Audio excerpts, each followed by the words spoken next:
and even, like the CBO, which provided, I think, an estimate right before the vote, but they said that they didn't even have time to provide a full analysis of it before it went up for the vote.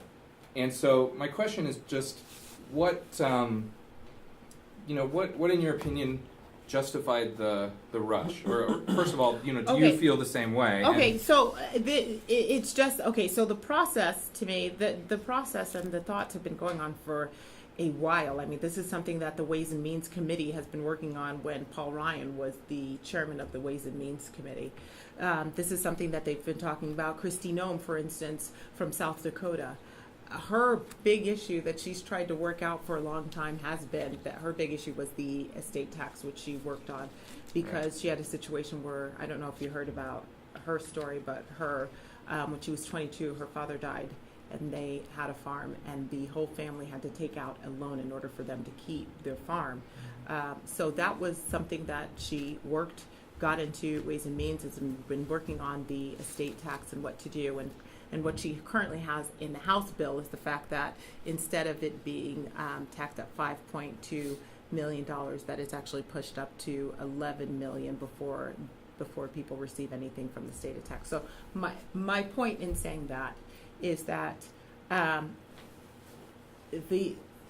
not on Ways and Means. I'm on financial services. A lot of the bills that I've worked on have been on financial institutions. I work on a lot of veteran issues, even though I'm not on veteran affairs. I work on a lot of issues when it relates to. I plug myself in when it relates to, health, on over-the-counter contraceptives, different things like that. Issues that I really care about. So this is not something that's just kind of come up out of the blue. This is something that has been worked on. We had a framework that they would give us, that we gave them perimeters to work within. And I can tell you, when we got the bill, some things I liked in it, some things I didn't like very much in it. But at the end of the day, you've got 70,000 plus pages of a tax code that has been helping lobbyists and people who have enough money to get attorneys and get their things through, that it was important for me to look at the median income in our district and to give as many people as much relief as possible. Sure. I would have to disagree that it helps the lower class, the middle to lower class. There's statistics and information that says otherwise, but that's all. Well, we have statistics information that actually tells us that it isn't. When you actually take people from a 12% and bring them down to a 0% tax bracket, that saves them money. When you increase the standard deduction from $6,000 to $12,000, there's no way that doesn't save somebody money. When you increase the double, the death tax specifically is that it doesn't help anybody in the middle to lower class. Well, the death unless tax. you have a certain amount of money. At least that's from what you're saying. That's what I gathered. No. So let me tell you a little bit about the death tax, because if that's what you're asking me about, I'm talking about the tax reform itself. Actually, does give the biggest tax breaks to the middle income and lower income families. I looked at where everybody was going to be, where they currently were, and it shows everyone moves in a lower tax bracket. So a family of four aren't even taxed until they make about $50,000. And they increased. And by the way, I worked with the Congressional Black Caucus on this to make sure that we increased the child tax credit from $1,000 to $1,600, so that we give more people that have more children a little bit more of a tax break, and also started including people who are taking care of their elderly parents. I know that there are a lot of talking points out there. I know that there are a lot of people that are talking about this. I'm actually disappointed that that we didn't get more people working with us on this. But so if we want to get back to the estate tax, I mean, we've got a lot of people that are in rural Utah that have worked their farms for years, and when you look at their land and you look at their equipment, it looks like they're incredibly rich, but they're cash poor. And it's not right that if somebody dies and they want to leave that farm to their child, that the government tax it at a very high rate, which they have to go out and take a You a have loan. to have at least a certain amount, like $4 $5.2 million. And if you look at land that people have owned for years and equipment, that adds up very quickly. And this is not, by the way, this is not, we don't make this up. I mean, these are people that are coming to us that have not been able to take a vacation because nobody's able to take care of their cattle. They're trying to make ends meet. They're doing everything they possibly can to be able to, within all the regulations that they have to deal with, all the farms, all the, the FDA regulations of feeding, the labeling, GMOs, all of these other things, they all add up. And it's very difficult for some of these families. And the philosophy to me is that when you're working really hard and you're trying to leave something for your children, I think I think people should be able to work really hard and try and leave something for their families. Can I follow up real quick on my question? Yes. Because it does Yes, sir. relate to this too. Like, there's a lot of disconnect between what people think this tax bill is going to do. Mhm. And that's part of my issue. Yeah. Is that even though there might have been, and I'm sure there was, Yeah. a long process behind closed doors in committee and stuff like that, there wasn't much time in public, right? And there wasn't much time for public institutions and foundations and things to do their analyses of these of the bill. And I keep wondering, like, why? Why not spend time having public hearings? Why the rush? Why can't we wait 6 months and do the public hearings, flesh these questions out in public? Why did it have to be voted on in 2 weeks before the public? There was, in terms of the people, for instance, NFIB, right? The Chamber of Commerces that have been working through this bill. There have been people that have been collectively coming in and working on this bill to frame that framework. How come that wasn't done in public? Well, I'm not on Ways and Means. All we had was a framework, but all of those things, I mean, they debate those things on the floor. They go out and they debate them on the floor, and They did debate them in committee, which is all on TV. So they had weeks and weeks where they were going through committees, debating them, having votes on them. So then how come, like, the CBO didn't even have time to do an analysis, which is supposed to be like the nonpartisan arm of Congress, right? To provide. CBO doesn't always. CBO doesn't always get it right, and Sure. I think that there are a lot of times that CBO creates makes it so that people aren't creating, they're creating bad policy when you're chasing that CBO score, when you've got people that are sitting behind the desk that aren't actually, in the industry. But I can understand what you're saying. I think when it comes to a big reform like this, there have been people that have been working on it. Industries have been, and people have been adding. I've worked with, like I said, the Congressional Black Caucus. Their issues were making sure that we kept the child tax credit, different things like that. So taking my position there, being the only Republican in the Congressional Black Caucus, I actually took it and brought those concerns to Kevin Brady. To make sure that we keep. So people had their input. Some people won, some people didn't get some of their things in. It's all about a compromise, and unless you're really paying attention to all of those committee meetings, they miss them. And I understand that you're saying that it's happened a lot faster than you'd like. For some people, it hasn't happened fast enough. They've been waiting for years for some sort of a tax reform, and they feel like it hasn't worked out fast enough. It's really hard to make sure that you're pleasing everybody in this whole thing, and the best thing that we can do is compromise on some of these things. Thank you. I appreciate your concern. You're saying, Yeah. that, hey, okay, it should have taken longer, should have taken longer. But now why, the old proverbial, the wheels of government turn very slowly. Yeah, but there's a reason for like John McCain, for example, one of the big reasons he opposed the healthcare bill was because it was a rush process. It didn't go through a process. There's a reason those wheels turn slowly, and it You're needs right. to happen in public. You're right. There is a my reason, concern. but understand that the healthcare bill didn't go through, right? The healthcare bill didn't go through. So if this tax bill goes through, then people are satisfied with the compromise, and that's why you get this process. Things are supposed to happen slowly. I get that. I mean, I wish one subject at a time will happen like this, but it's just, I'm trying to Yeah. get more and more people And I love that, to come by the on way. board, right? And you know what? That would solve a whole lot of our problems. Yeah. I'm telling you right now, if we have one bill where people say it's one subject and that subject has to clearly be stated in the title, then we won't get all of these pet projects that are pushed in at the last minute Yeah. without people knowing, which pushes up the deficit. Those, if we can fix those problems, I mean, seriously, we'd have a bigger, open process where you're not waiting for a think tank to tell you whether it's a good bill or not. Well, that's I a could big get problem behind with a that. lot of it is, they keep tacking everything else onto the, you want this, well, this has gotta go with it.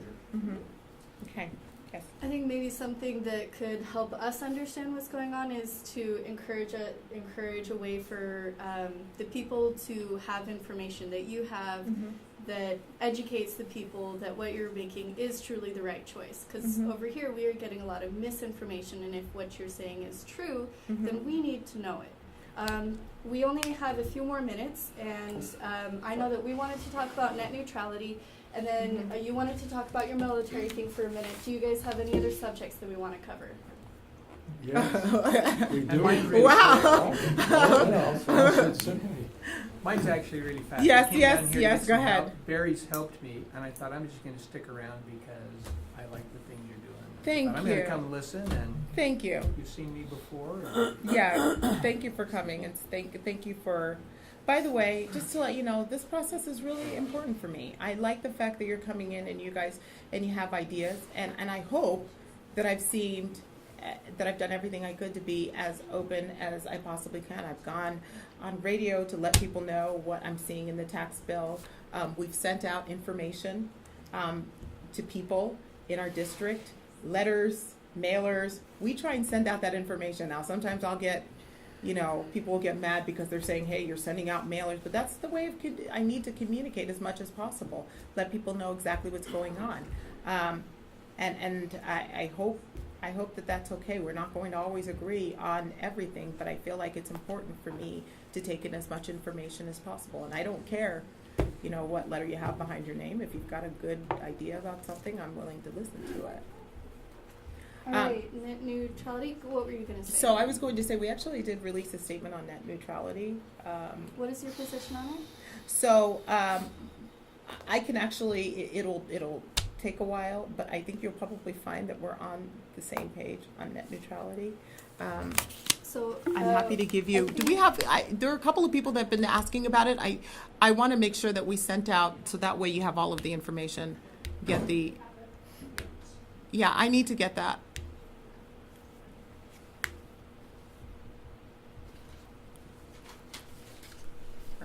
That way you have it.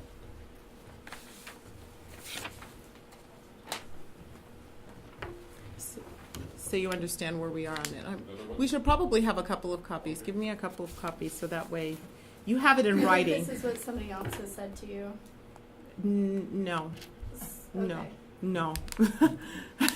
Why would you think that that's what somebody else said to me? So the changes in net neutrality regulations will greatly affect the citizens of Utah, yet these changes are being made without input from my constituents. Oh, I Yes, read that. Okay. that's.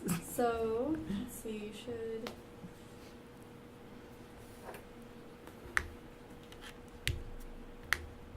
So are you saying that you want to create something else that would protect us from Information being put out there. So it sounds like, So, okay, go ahead. oops, sorry, as I clear my throat. So it sounds like you would support legislation that would deal with net neutrality. Would you support enshrining the current regulations as they stand with the Title II classification, just having Congress pass a law that preserves that classification? Or what do you think that a law about net neutrality or about internet traffic should have in it? Well, I think that first of all, we need to do everything we can to set specific rules and make sure that when it comes to the ISPs, that there's like no blocking, no throttling, no paid prioritizations. Those are the things that I think that are important. So I think that we need to make sure that we're protecting, first of all, information that's out there, preserving Title II, net neutrality. So I'm again, these are the things that I'm hearing from my constituents, and I think that that's where we need to make sure that we're protecting that area? Is there something else I have a specific that you question. have Mhm. that you have in terms of legislation that you think would further do that, or is there anything that you're feeling like would, is that not enough, or what do you, I'm trying to figure out where you're, If I'm understanding you, that you support, the current Title II protections, that you would support putting those in law, then I would agree with that 100%. yes, What I don't like is Chairman Pai's proposal that would essentially revoke net neutrality protections and allow the ISPs to decide what kind of content I can see, how fast I can get it, pay-to-play lanes. I think that would be very damaging to free Mhm. speech and to Yeah. small business. yeah, So if you would support keeping net neutrality protections, no blocking, no throttling, no pay-to-play right. in law, then I would No, support that right, which is, 100%. yes, so that's what I'm saying, so protecting those so that you don't have any of those paid prioritizations and different things like that, yeah, Okay. Then I would agree with you 100% on that. okay. Do we have any other subjects we want to breach? Or Yes. Yes, sir, you've been ignored over there, let's go. The two biggest votes that affected the most people in this country, Mm-hmm, and you voted with the Republicans, mm-hmm, of course, to overturn the American Health Care Act, Obamacare, and replace it with something that all the medical professional organizations, from the Hospital Association to the AMA to the nurses to the insurance companies, said would be bad. Bad for hospitals, bad for the number of people that would be kicked off their health insurance. All those experts who said this is terrible policy, and yet you voted for it, and I wonder where you get your information and who you're listening to. I'm listening Come to. now to the tax policy, the next Mhm. big thing, Mm-hmm, where many, many sterling economists have said this is terrible tax reform policy for a whole number of reasons that I won't list. But among them is the ballooning of the deficit. How many reputable economists are being ignored when they pass a bill like this? And again, Congresswoman, you voted for it. Where do you get your information, and why do you not hear their voices? Okay, so there are a lot of voices that are actually talking to us. The people that have supported it have been the Utah Chamber of Commerce. Yeah, they actually sent us a letter thanking us for their support, for the support. We've actually had the NFIP, the individual businesses that have supported it. Our small businesses have supported it. We've had several people So that there have were come out. positive voices. There But what about the absolutely- number of negative voices and reputable ones that said it's So- going to balloon the deficit? Okay, at least? look, I have the same concerns about the deficit as you do. But at some point, we have to say, is it okay for the American taxpayer to work from January to May to a federal government until they get their act in order? I If think they're we. making over $1 million, the think- answer is yes. Okay, so first of all, that actually, I don't know where that information is coming from, but there are people that are calling us that are really upset because if they make over $1 million, they're not the ones that are going to be saving from that. There are people that are literally calling us saying, "Look, my income is going to be over $1 million, and you pretty much threw me under the bus." Well, if you make that kind of money, you can get thrown under the bus. Well, that's what I'm saying. So I mean, hey, I don't know where that information, but there's a lot of misinformation that is out there. We're happy to give you the information that we have in terms of exactly what that does. But to be quite frank, what we've done is I've given relief. I've looked at the people that live in the district, and we give relief to the middle to lower income families So you that don't need give that tax any relief. credence whatsoever to a Nobel Prize-winning economist. You don't read Paul Krugman or anybody of his ilk, or a professor at the Columbia University. Those kind of people that say this is going to result if this tax Well, reform it's not gets that I enacted. don't give credence. I just make sure that everyone has something that they have to offer, and I don't give them the yes. They're not the ones that are the beginning and end of everything. If I you don't had a support. doubt, and I apologize for interrupting you, I'm rude, but I know we have to go. No, But it's okay. if you had any doubt, especially when it's going to pass the House anyway without your vote, could you not at least say, I have doubts and abstain?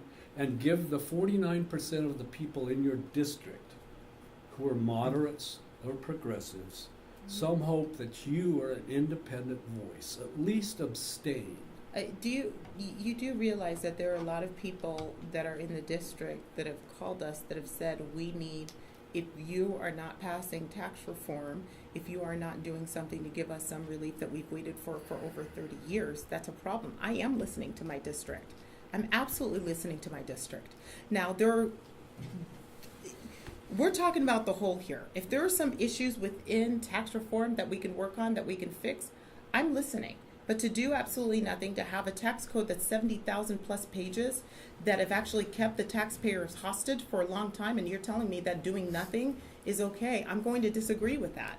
Because for a long time, we have held the taxpayer hostage for Washington spending. And I that's agree- not okay. I agree that something should be done, and I applaud that. But like the physicians, Hippocratic oath, first, do no harm.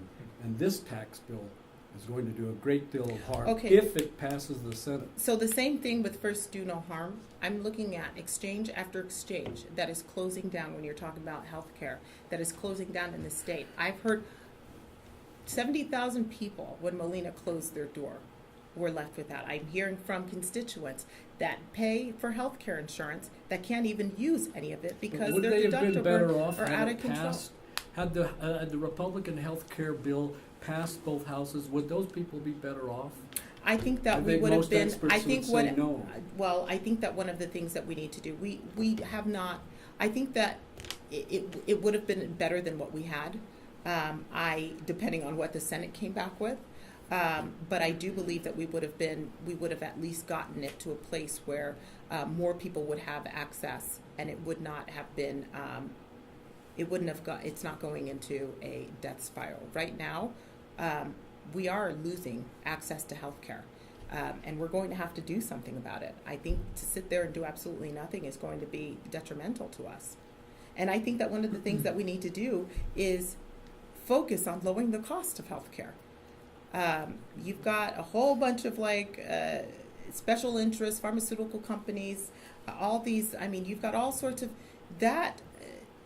You give more people more access to health care by lowering the cost of it. I've got the best medical health So care if you have- plan in this country if you have any- available because I'm on Medicare. If you have any advice, any ways to actually fix certain sections within And that, wish I we am could happy make to add those in there. Medicare available, maybe in stages to lower and lower ages, Mhm. and let them buy into that. I'm here to tell you it's a marvelous system. If we could make that more available by lowering the age and eventually give everyone in this country the option of buying into Medicare, it's a great thing. Okay, thank you so much. Thank you, Congresswoman. Thank you very much. Thank you. I appreciate the candid conversation.